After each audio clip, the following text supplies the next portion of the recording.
Hello mga kamoma, here is our mini vlog for today. Lami jud sa tulog sa mga sipat in tawon, oy pagkaayahay na lang gyud. At dahil Sunday ang December 24 mga kamoma, so kami ay magsisimba muna. At dahil Christmas nga ngayon, so mag-outfit ako nitong, hindi ko alam anong kulay nito, dark green ba ito? At lagi kong daladala ang aking munting anting-anting ng aking white flower mga kamoma. Hindi talaga ako pwedeng mawawalan yan. Kasi kung tutukan nyo ako ng mabuti, akala nyo normal yung pagkatao ng moma nyo. Yun pala, merong pagka semi-abnormal. Semi-abnormal yung health ko. Ayan, 500 pesos na lang yung natira sa wallet ko. Masarap din sana mamigay ngayong Pasko mga kamoma, no? Kaso, ang problema natin is yung budget. Ako kasi yung taong mapagbigay kapag meron ako. Pero kapag wala, wala tayong magagawa. So yan, dito muna kami sa church mga kamoma. Hindi nga ako nakapagsimbang gabi dahil nga gawa ng pumiyahe ako papuntang Cebu. So yun, pagdating na namin dito sa bahay, ayan. Si Kuya Nori, dyan na naman tumatambay kung saan nakatambay si Daddy Tabi niya noon. Kaya ito din yung dahilan siguro kung bakit hindi ko nakakalimutan si Tabi. Talagang mag-ama sila mga kamoba dahil nga malaki yung similarity nila. Kaso lang ang kagandahan nito kay Nori kasi kapon na siya mga kamoba at hindi na siya lumalayo.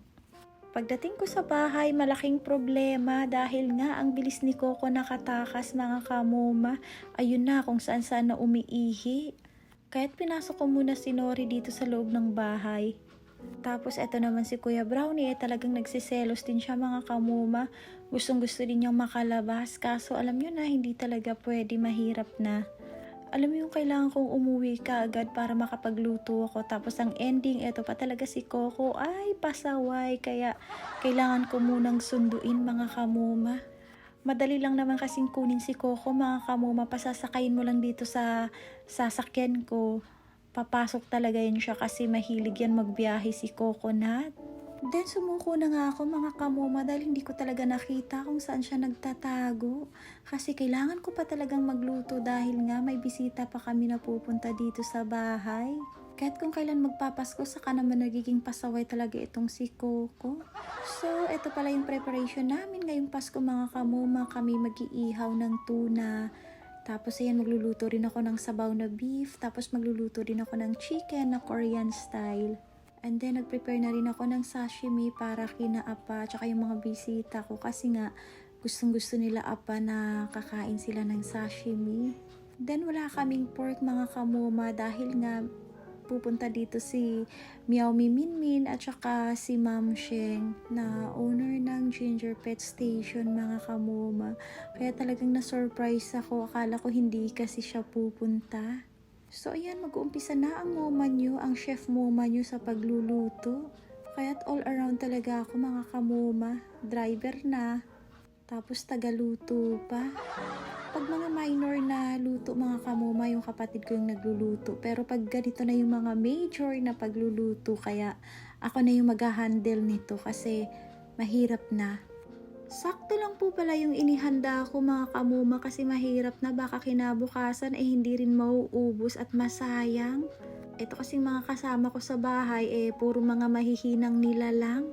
Lalo na kapag ka nakatikim ng sweet mga kamoma yun, konti na lang kakainin nilang kanin. For today's na pagluluto mga kamoma, syempre yung chicken hahaluan ko talaga nitong kamote. Ito po ay Korean version mga kamoma.